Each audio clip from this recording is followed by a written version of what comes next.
When you dare to share, you break the silence. When you dare to share, you speak your truth. When you dare to share, you use the full strength of your voice. When you dare to share, it brings opportunity to own your story. So tell it, be heard, and at the same time, your sharing is someone else's learning, inspiration, motivation, empowerment, and hope. There's always an element to each of our stories that remains a secret. For some, we feel it's a dirty little secret. Dare to share your untold story exposes these secrets in a welcoming and positive way. I encourage each of you out there to dare yourself to share what is yours to tell. When we dare, it is the courage to do something really important. Let this be a vow to each and every single one of us that we take risk, we brave, confront, and face what is, while inspiring and empowering all communities. So let's break that silence and tap into mental beauty. This is Salima Jadabji, your podcast host, a practicing social worker, and your mental wellness connoisseur. Welcome to the Dare to Share Your Untold Story podcast, episode number 56, The Exclusion Experience and Emerging Out from the Suppressed Voice. To all my fellow listeners, before we get started, I'm just dropping in a note to give you a heads up that this podcast might be emotionally triggering for you. We do invite guests onto the show who share openly about extremely difficult life moments with exposure and impact of what the struggles have been like. The intensity of each episode could have a variable impact on your emotional and mental well-being based on your own personal story. If at any point the topic becomes uncomfortable or upsetting to you in any way, please do not pressure yourself to listen. Instead, be kind to yourself, do some self-care, and perhaps give another episode a try. Today, I have the pleasure of introducing our courageous and daring guest, Tanya Reynolds. Tanya is the owner of Ready Now Live Coaching, which services women who are pivoting in their career, empowering them to step into new or more aligned opportunities boldly and confidently. She is a professional coach, a certified organizational change manager, and a technology professional with over 24 years' experience navigating the corporate world in one of the largest financial institutions in Canada. Tanya is an author and co-creator and co-facilitator of the Slay Your Inner Critic confidence and self-esteem building programs for teens, adult women, and men. She has created the Ready Now Rise Youth Program, which focuses on helping Black, Indigenous, and people of color youth prepare to enter the workplace through self-discovery of their superpowers and their personal brand. She helps to prepare these individuals by guiding them to build their resume and prepare for interviews so they may feel empowered and prepared for their next opportunity. Her favorite roles in life are being a mother to a very energetic little girl and a wife to her supporting and loving husband. Well, hello, Tanya. Welcome to the Dare to Share Your Untold Story podcast.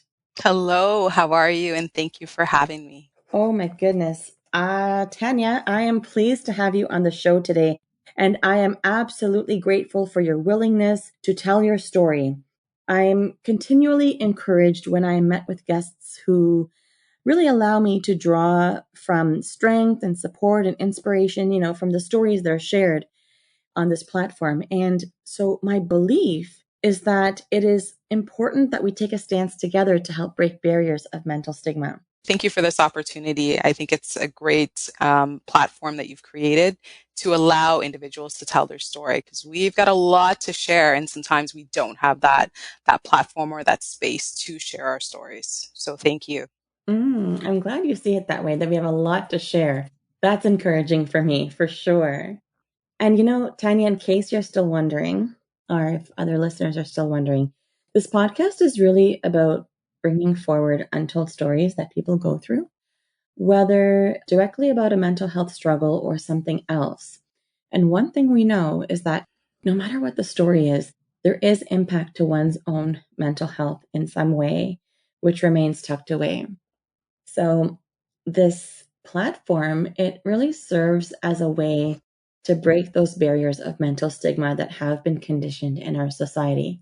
So I'm hopeful that today, Tanya, with your contribution, together we can continue to encourage people to allow themselves permission to share and tell what individuals typically have reservations for expressing. And of course, I continue to bring forward a trend. It's called the mental beauty rethink. Tanya, what comes to your mind immediately when you hear the phrase the mental beauty rethink? Being in a place of peace and calmness. And that is Mm, the norm. Think about that day that you're looking fine and you look at yourself in the mirror, you're like, oh, I feel peaceful. I feel good. I look good. I'm calm. I'm confident. Imagine staying in that place permanently or most of the time. That's what I think of when I hear the mental beauty rethink. that is so refreshing to hear. What a great insight. I love it. I really, really love it. I like what you said, a place of peace and calmness as the norm. How cool is that? Yeah. Can you imagine? Yeah, I almost wanted to close my eyes and be like, am I closing my eyes? Am I looking in the mirror? What's happening? It really resonated, and I actually started to feel when you were saying the words, I was like, I feel peace. I feel calm too. Yes, Yeah. this is good.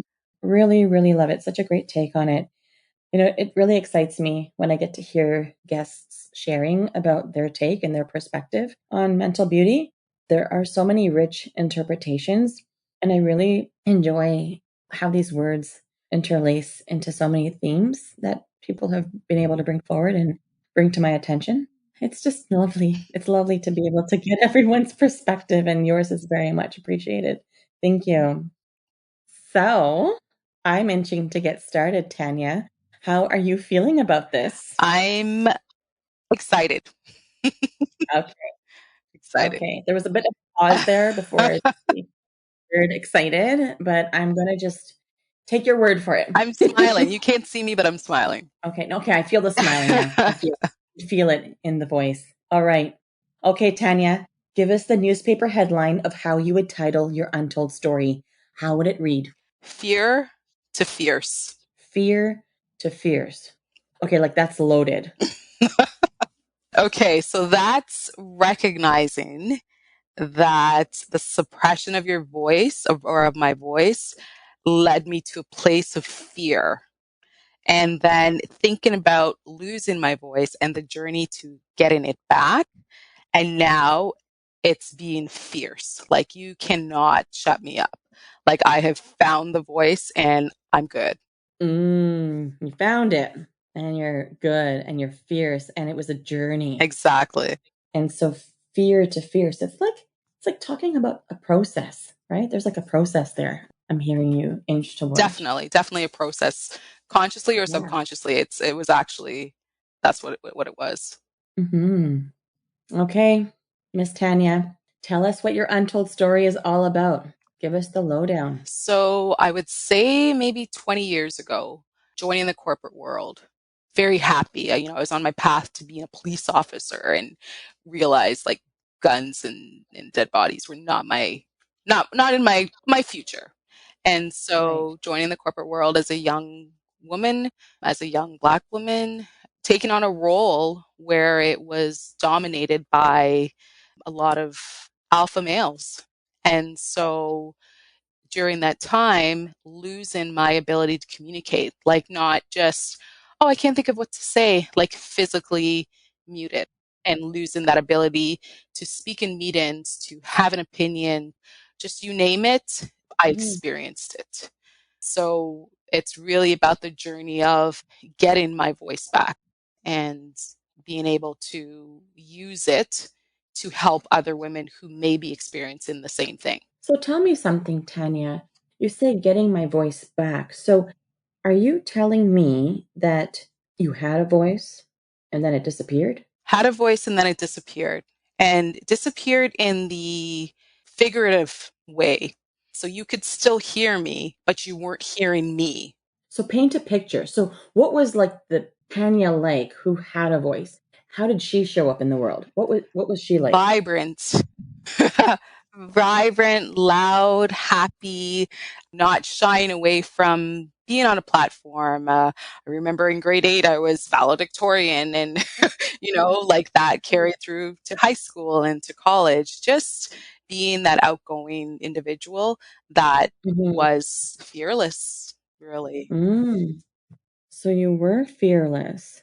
What an interesting journey that you were fearless and then somehow fear grabbed a hold of you. Really interesting. I like the way you describe that because that's exactly how it felt. It just grabbed a hold of me and didn't Hmm. let go for many years. Hmm. And so, can you tell me more about what you think contributed to that loss of a voice during that period? I think I was young and really not understanding how to communicate in certain settings. Being young, being the only one of very few females in this Mhm. role, being a Black female, you had this fear that you had to be on your best behavior all the time. And that best Mhm. behavior also meant not talking back, not speaking up. Mhm. Microaggression is a word that we now know because of what's happened in Mhm. the world. At Yeah. that young age, if something was said to me, I knew it was wrong. I knew it didn't feel right, but there was no word that I knew back then to be able to say, oh, okay, this is what's happening to me. It was just, I got to stay on a very clean path. Don't complain. Just keep going. And eventually my voice just got smaller and smaller and smaller. Mhm. So your voice got smaller and smaller. What did it look like when it was the smallest? So emotionally, it was hard. It was almost like losing myself, and it transcended into other areas of my Mhm. life. So, in the Mhm. workplace, I couldn't be myself. I couldn't say what I wanted to say. I couldn't Mhm. find those words to, if you had an idea, it's like I would open my mouth and nothing would come out, right? And that transcended into my relationships, not being able to ask Mhm. for what I wanted. It transcended into my family, not being able Mhm. to express myself. And then in reflecting that, when I looked at the women in my life, that's what they experienced as well. My grandmother was a Mhm. beautiful woman, um, but never spoke her mind, right? And Mhm. and she Mhm. she had throat cancer. So Mhm. in my mind, that was the result of keeping everything Mhm. and suppressing Mhm. her voice. Yeah, tell me what you know about throat cancer and keeping your voice small and the development of a physical illness in the throat area. What do you know about this? So from my own experience during that period, and I could probably tell Mhm. you the exact moment, although I know experts Mhm. would say you can't. But during that period, I developed Graves' disease, and that's an autoimmune disease that Right. impacts your thyroid, which is at the base of your neck. And so I equated that to the physical ailments that came with losing your voice, losing my voice. I can't get the words out. My body's under stress. And, at the time, it was something that probably was dormant in my body, and stress brought it out. Mm. Right. So now you're like dealing with the physical stress and you're dealing with like the emotional stress. And all it is just that inability to speak. Mm. And so, for how long did you go on like that? I would say that that took place for a good 3 years. It took a good Really? 3 years for 3 me. years, Yeah. 36 months. Yeah. It took a good 3 years for me to figure out, okay, what do I need to do to get back to myself? And then along with not having a voice came that need to continuously prove myself. So if I'm going to be mute and I'm not going to contribute, I'm going to better myself, So I'm going to go back to school and I'm going to learn a new Mhm. skill and I'm going to finish that skill and I'm going to learn a new skill because this Mhm. fear around not having this voice was, oh, I'm going to lose my Mhm. job because I'm not speaking. And so it was Mhm. always, my driver to, okay, what can I do next to make sure that I keep my job, to make sure that as I worked on myself, I was still a valuable asset to the organization or to the team, or I was contributing in some way. Right. So this idea that you had to be perfect, you had to find a way to be of value to people was to externally make sure you showed up that way. Right. So I'm curious about something. If we can back up for something you said a moment ago. So you mentioned, okay, 3 years, it was a 3 year period. And then it took you time to figure out what you needed to get back to yourself. So what was the moment where you made the connection that my voice is so small and I need to do something about it? This has been 3 years and it needs to stop. What took place? I think I was in a meeting and we were brainstorming, and again, very quiet. And I'm sure you've experienced this before where you have an idea in your mind and someone says it. And in Hmm. this Hmm. particular meeting, it was multiple times that I was in my mind having the dialogue. Oh, we should definitely try this and we should explore that. And somebody would say it. And then it was like, you have what you need. You just need Hmm. to find your voice to be able to communicate and get back on Hmm. your feet.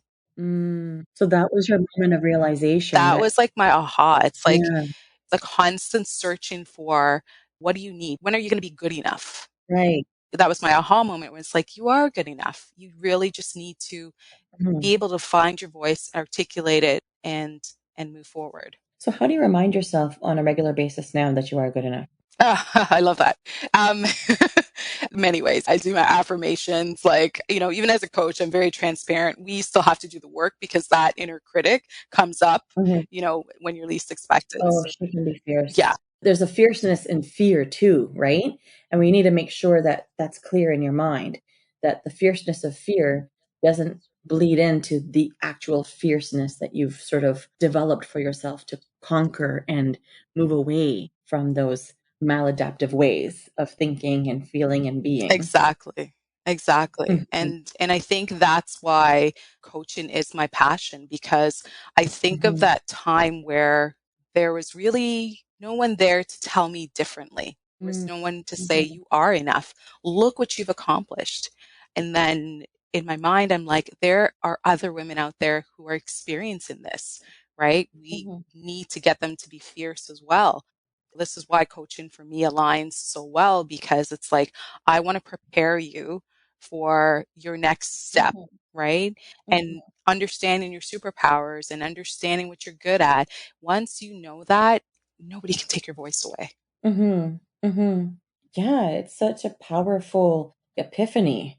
It must have become so real when you really allowed yourself to reflect and process and have those new dialogues with yourself. Definitely. And a lot of mindset shift, right? Yeah. Just recognizing where you are, changing the language that you speak about yourself, Mhm. changing the people Mhm. you surround yourself with, and Yeah. understanding when they're saying something that's Mhm. making you feel bad about yourself, right? So just Mhm. bringing more awareness to your life. Yeah.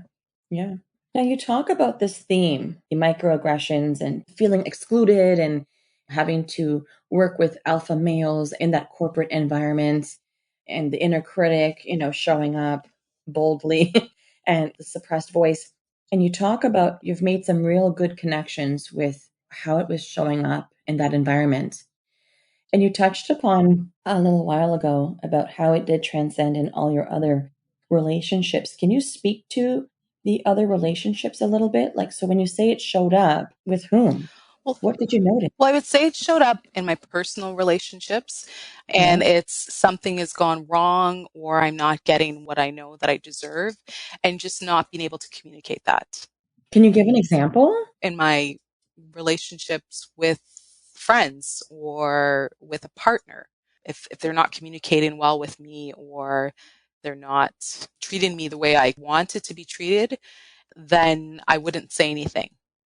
I would just accept it. So you're accepting what you don't desire. Yes, exactly. Okay. And then how did that make you feel? Oh, again, not good enough, or this is what I deserve. Like, Mm.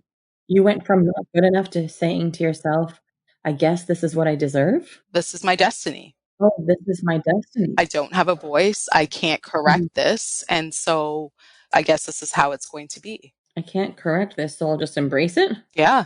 Oh my goodness. Yeah, because you have to remember at that time as well, now Graves' disease is in full effect. Also battling with that, it was tough to navigate, okay, how do I compartmentalize this lack of voice? How do I connect it to Graves' disease? How do I fix it and how do I address it? Like there was just so many elements going on at that time that Mm-hmm. it was almost like I had lost the fight in Mm-hmm. myself. Mm, I see.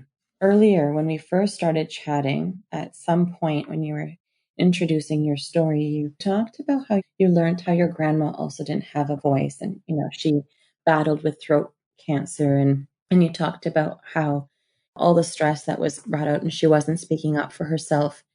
Once you got in touch with recognizing that you had a suppressed voice and this is something that you had to battle with, you also mentioned how other women in your family had also a suppressed voice or had experience with this.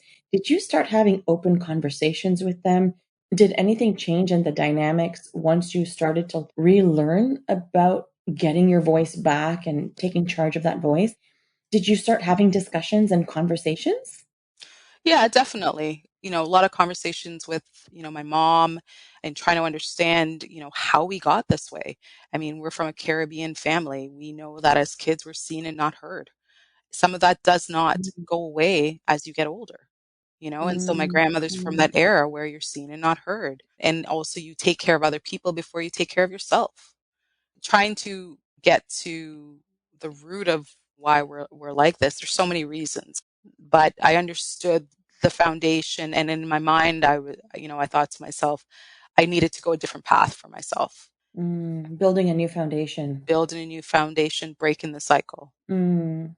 And did any other women in your family also decide to build a new foundation and break the cycle? Yes, definitely my mom. My mom is a pillar of strength, really found her own voice, carved out her own path for herself, moved away from this idea that we need to stay quiet and we need to Mm. like not rock the boat. I've also got a brilliant sister who also, was on that path. And so I think together we fought that battle, but at Mhm. different times, but landed in the same spot. And I think that as I reflect back, it wasn't that they were just alpha males. It was me Mhm. not understanding how to navigate through that.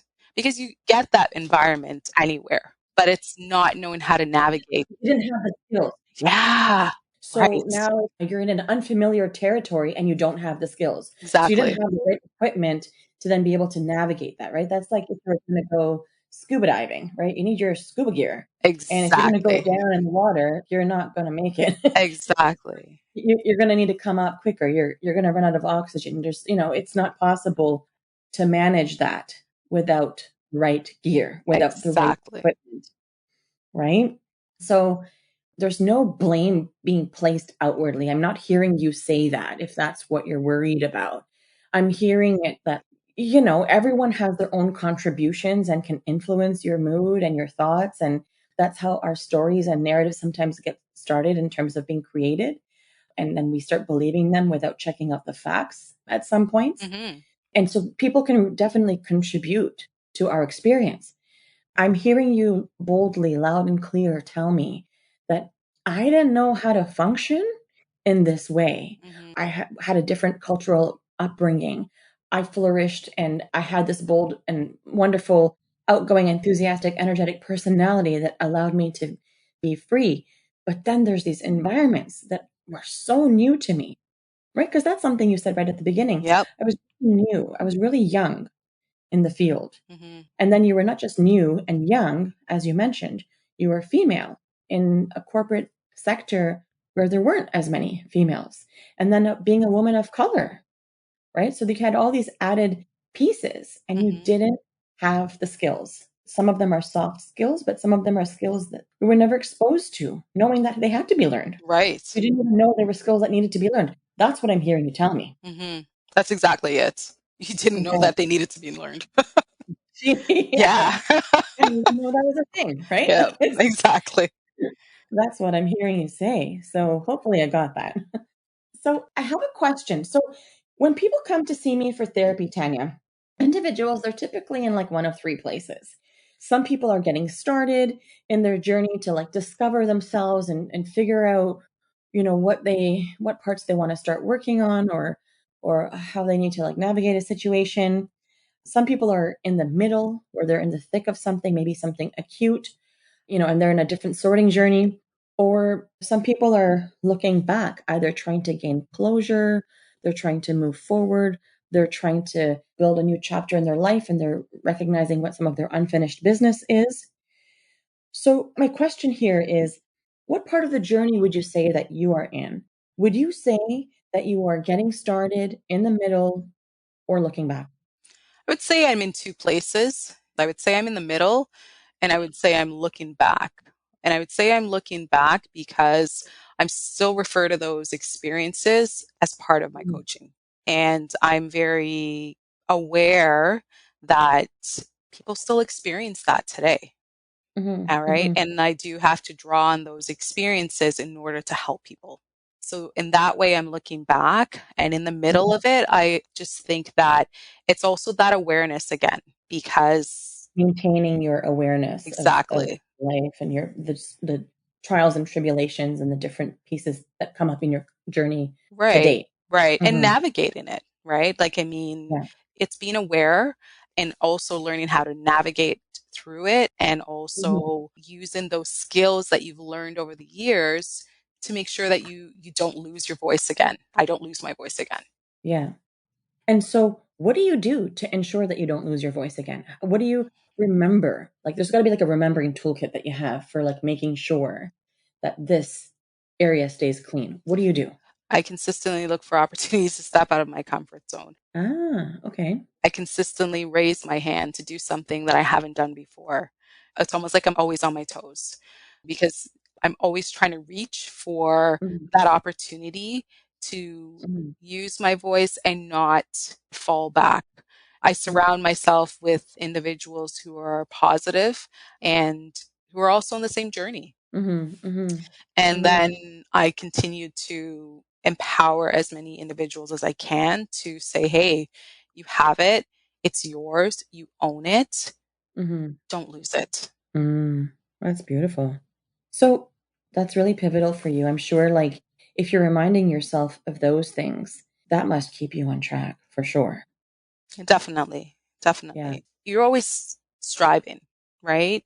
Part of that story was, this desire to continuously get those certificates and get the additional education and the additional experience and then eventually burning out, to be honest. And at some point, you must have realized that it doesn't matter how many credentials or certificates or certifications I have, there's more to it than just accumulating this. You must have had a moment there. Definitely. In my family, we had an aunt who was not taking care of herself, loved to take care of other people, and was Mm. not taking care of herself. Long story short, we brought her to emergency. We dropped her off on a Thursday. We picked her up on a Tuesday. Somewhere in between there, she experienced a stroke and was never the same person. Oh my And for goodness. the longest time, I was like, how can somebody who loved other people so much not love herself or not take care of herself? And it Mm, was like an epiphany for me because I was doing the mhm, exact same thing. This mhm, chasing and running. And, sometimes I'm very ambitious and I set goals for myself and I would get that paper or I would get that achievement. And it was like nothing to me. And so I was mm. burning myself out. You never even slow down to celebrate the victories Exactly. along the way. Right. Holy moly. That experience sort of made me take a step back and think about, okay, well, what is it that I want for myself? Right? Do I want to be Mm, going down the same path or do I want to mhm, start seeing the amazing things that I've accomplished in the last X amount of mhm, years? And that I can accomplish going forward without running myself into the ground. mhm.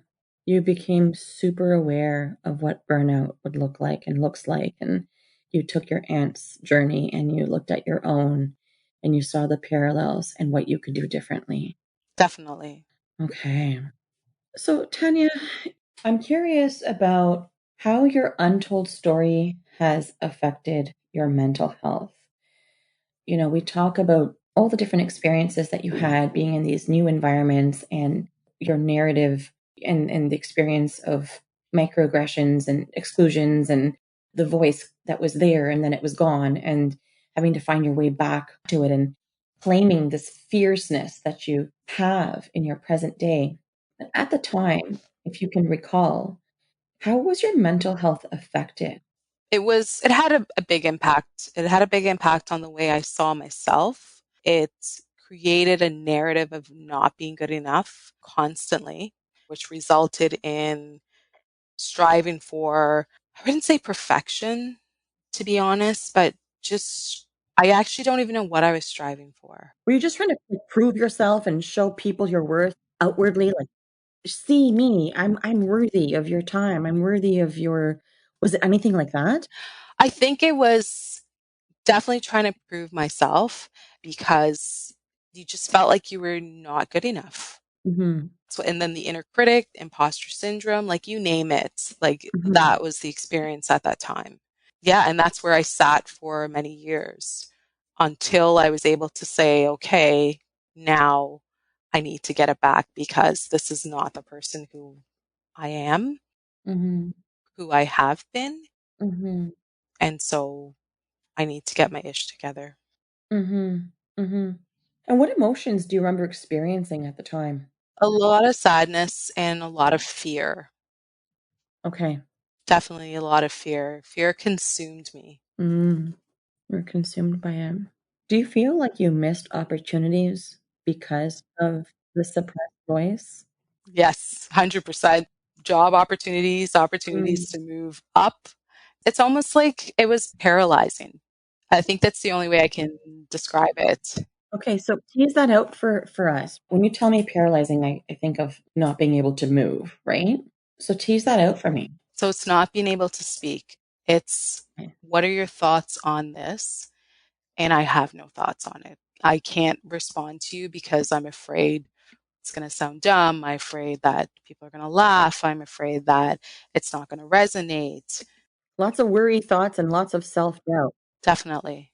Just think about even yourself. Like, I mean, Mhm. can you imagine not being able to say what you want to say? You have it in you, but you can't get the words out. So now when we talk about fear in the therapy world and not just in the therapy world, but we talk about the fear response or the stress response and we talk about fight, flight, or freeze. So you talk about feeling a lot of fear and being consumed by fear. Would you say that losing your voice and feeling it being suppressed and not being able to get it out, would you say that you were frozen, like you were numb? You could say that for sure. Yeah. Yeah. I mean, you could find all the adjectives to Mhm. describe not being able to express yourself. And I know a listener base will resonate, because it's you're not being able to, you don't feel free. We talked Mhm. about the mental beauty rethink, and Mhm. you don't feel at peace, you don't feel calm. That's not, Mhm. that wasn't the norm. Mm. You didn't feel peace or calmness. What about grounded? Did you feel grounded at all? No, So were you like walking on eggshells all the time? constantly. Yeah. Okay. So then tell me what would be your key messages to the listeners of the show? What would you want them to know? I would say the first thing that I want them to know is everything outwardly starts inwardly. And Mm. by that, I mean, the lessons that I learned from this experience is if you're not taking care of yourself or advocating for yourself, you're not using your voice. We see it time and time again as individuals. We take care of other people. We'll stand up for other people. We'll speak for other people. But it all starts from within for you. Mhm. Yeah, I like it. It's very much like when you take care of yourself, that's your own life force oxygen. Exactly. It's like when you're on the plane and they're like, you need to. The plane and the Exactly. oxygen mask. I love that example. Every client of mine knows I use it all the time. Best one ever. Right. And so for listeners, what that is it's the oxygen mask when you're traveling on a plane. If you're going to cross a body of water, the demonstration along with the seatbelts and all of that is that, if the mask drops down, you got to put it on yourself first before you help anyone else, like a loved one or a vulnerable person, whomever. And they tell you that if you don't put it on yourself first, you're putting other people at risk and yourself at risk. So you have to put it on yourself first. So that's the oxygen mask analogy. And it's so true. If you are replenished, if you have enough of what you need, you're giving from like the full cup. You have enough to give. But if you don't have enough, then you're spreading yourself too thin. Exactly. Mm-hmm. 100% right. Mm-hmm. And if you Yes. don't have enough, you don't know how to handle when things don't work out the way that you want it to, right? So when you've Yeah. got to have tough conversations or you need to stand up for yourself. Yeah. I mean, you're depleted, right? Like think about Exactly. your car battery. If it starts going all bonkers on you, it's going to start creating chaos in your vehicle, especially with the vehicles down. I talk about this because I had an experience recently where I got stuck inside my car, all because of a drained battery of something that had happened to my vehicle. So it's like the battery is slowly draining. I didn't know. And then different things start happening because the vehicle is controlled by some software. So like all kinds of stuff starts going bonkers. Yep. And it's creating chaos. So when you start getting depleted, you become in a state of vulnerability. So you don't know how it's going to impact you and what will show up and what won't show up and to what extent and intensity it will show up. So that's where the chaos ensues. Exactly. And then the chaos is in your mind and it's in your inner critic, in your body. Uh-huh. Uh-huh. Exactly. So, Tanya, I'm curious about what is that game changer inspiration for you that's close to you that really reflects your untold story? Would you say that you connected with an inspirational quote or a book or like a speaker, an event, like anything in your world that you connected with? So there were two aspects that I really tried to embody. And it was a quote from Wayne Dyer, and it's when you change the way you look at things, the things you look at change. Say it again. When you change the way you look at things, the things you look at change. There's been a few guests on the show that have said that Oh, quote. really? It's so powerful. They're simple words that Yep. have such deep, deep meaning. Yep. So that was definitely a game changer in how I looked at my life once I sort of overcame that period. And the Mm, other book for me is The Power of the Subconscious Mind by mm, Joseph Murphy. yes, that's a good book. I've only been able to read a few parts of it, but I want to be able to go back and read the whole thing. I think I have 3 copies, so if you ever want to borrow one, I'd be happy to lend it to you. Mhm. But I Well, absolutely love that book. yes. Well, the parts I did read were riveting, so it was really exciting. All right. And so, what's a cause or organization that's been impactful to you on your journey that you would like to give a shout out to? So you mentioned it in the beginning. So we run a program called Slay Your Inner Critic. And in that program, we really, as coaches, we had to go through it ourselves to really embody what it would be like to take the course and work through your past experiences and your fear and your anxiety and all that great stuff. That's what I would plug as a great opportunity if you're in that space where I can't express myself, or I'm not being heard, or I'm not being seen. It's a great place to start. Amazing. And how can people connect with you if they would like to? How are you findable? So I can be found on my website, readynowlive.com, if you wanted to book a consultation or a meeting. And on Instagram, I'm at coach.tanyar. Amazing. We're going to grab all your handles and have them be part of your show notes page. All right. Tanya, Miss Tanya, guess what?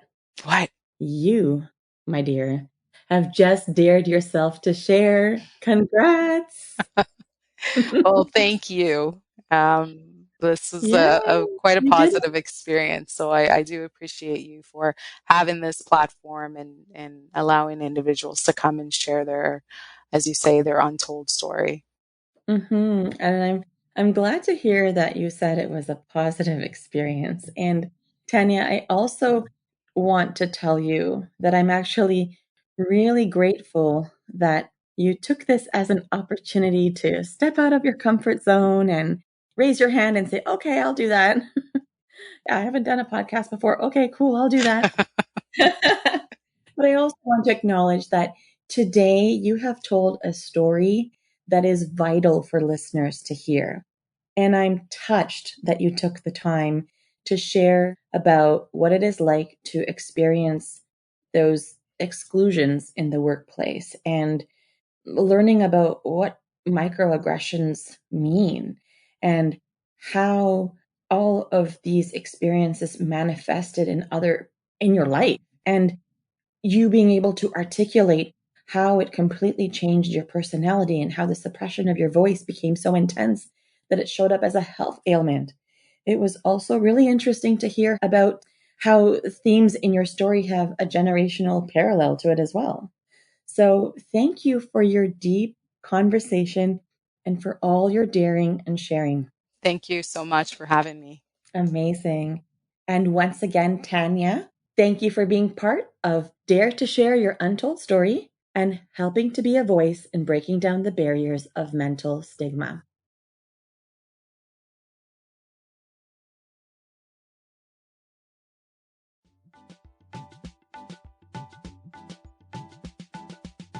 To all of our listeners, if you like what you've been hearing on this podcast and you want to be part of breaking down barriers of mental stigma, I invite you to go wherever you are listening to the episode and hit subscribe. Leave us a comment or a review of the episode and maybe how you relate to it. To learn more about what we offer, visit www.daretoheal.co. And if you are feeling ready and brave to share, please submit your story by visiting www.daretoshare.co. Thanks for joining in.